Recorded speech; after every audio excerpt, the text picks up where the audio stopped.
E përzuri Macronin. Macronin i bëri dalje dhe po të shohim dhe në një moment Macroni shkon për mbështetje direkte dhe duket sikur është gati dhe po të shohim duart, sepse ka shumë të bëjë mënyra duket sikur e ndalon, i thot një sekond stop. Pra ka të bëjë shumë ajo që shprehet në 9 vedije se sa në vedije. Duket sikur i thot hajde. Jo, në një moment i bën duart këtu dhe ja vën këtu. Tani është shumë e qartë atë sepse Zelinski e miraton me kohë kur Trumpi i thot Macronit ja ta shikojmë nga pamjet që nuk je në vendin e duhur dhe më lër vetën dhe Zelinski bie dakord. Pra kuptoj që Trumpi është shumë më javtë se Macroni e shumë Macrona tjerë që e lanë Zelinskin në baltë dhe arrin të binde dhe Zelinskin dhe ta vej me kam tokë që duhet me po paqen.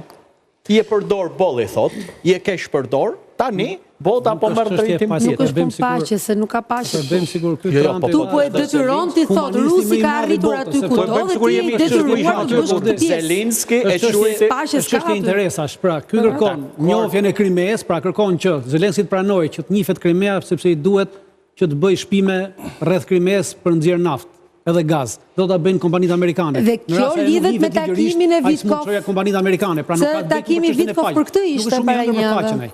Pra se po bëjmë humanist, se ndërkohë që fliste me Zelenskin për punën e paqes, dje 25 veta u vranë në Gaza, 35 u vranë në Yemen, civila, pra me armët dhe bombat amerikane.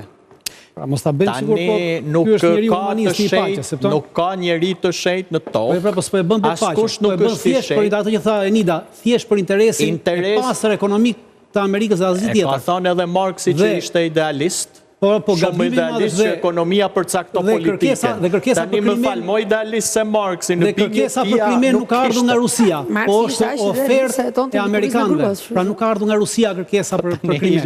Është ofertë amerikane. Dhe në këto ofertë amerikane, unë mendoj që duhet të kishte një kur po bën të analizën, zotë po thonë pa një nënqeshje, kështu mos dakordësie.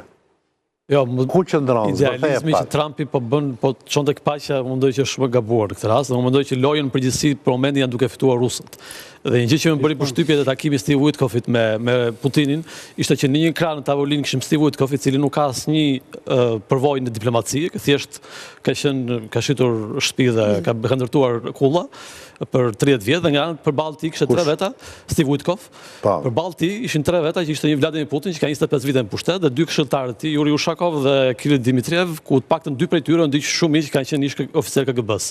Po Dmitriev me shumë mundësi nuk ka qenë, po me atë pozicion që ka ai me shumë mundësi që ai ka qenë. Ushakovi ka qenë shefi KGB-s. Po kryqi të paktën 2 prej tyre ka qenë ish oficer KGB-s dhe ka një disbalancë shumë të madhe. Pra prandaj them që ti po thua ai shefa të KGB-s do thotë janë shumë përgatitur.